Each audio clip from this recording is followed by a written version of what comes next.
Hey guys, welcome back. Yeah, I said I was going to do IBM Watson, but I decided to take a break from deploying models. Instead, I mid-mentioned we were going to do sentiment analysis. Okay, so as you can see, you download the IMDb reviews and split it into test and train, obviously, right here, as you can see. There's another way you can do it. You can actually directly download it and then put it in here, but it's much easier to get the reviews this way.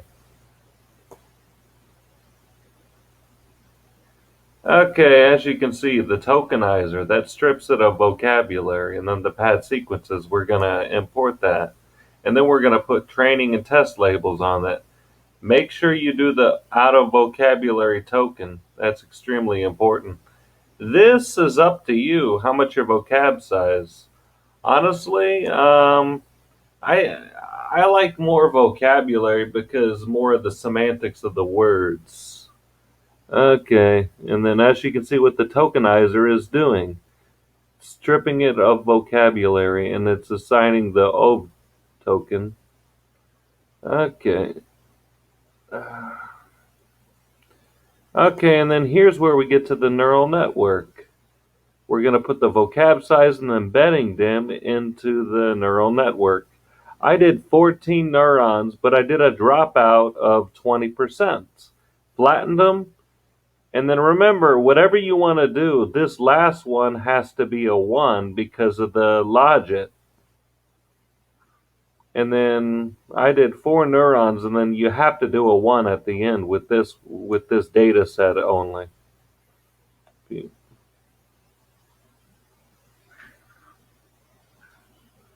It's different though because with pictures, obviously, if it were binary, you would put a 1 right here, or if it were multi-class, how many classes there are, you would put that right there. Then you could put whatever you want after over there, but it's not recommended.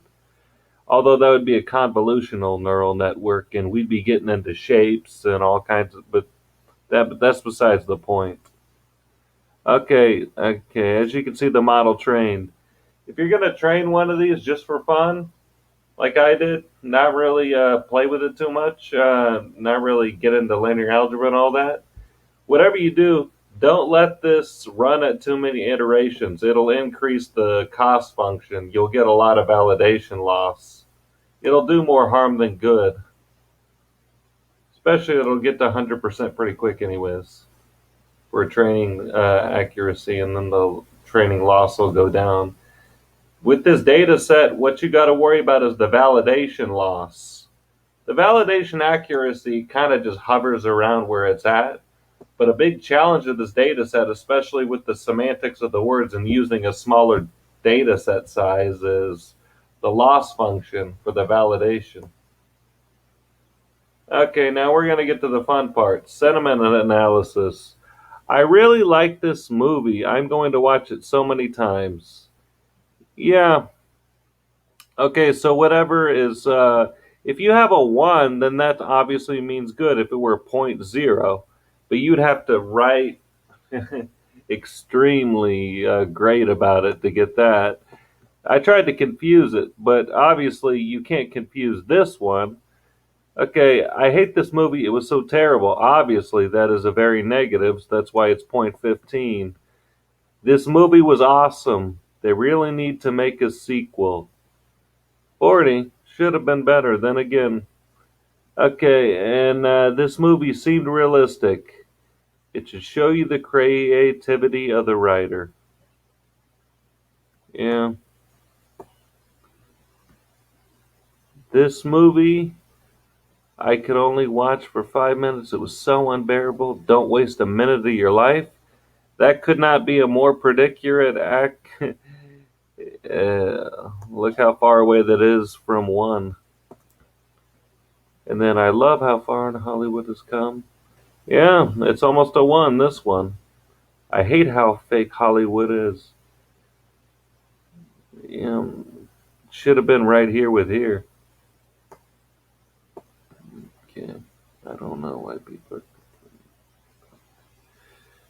Yeah, this doesn't understand what the person meant. That's the thing about sentiment analysis, artificial intelligence. It's not really, can't really replace a person. Because he was just saying, I don't know why people are complaining. That movie was original. They took it in a negative, the model took it in a negative way. That's why this validation loss is also important if you're actually going to do this for real and be serious.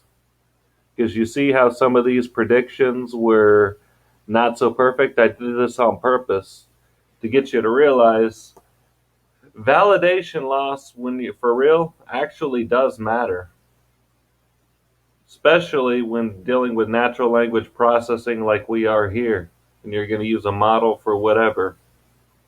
Okay, guys, I hope you liked it. Stay tuned, and the next time we're going to deploy an IBM.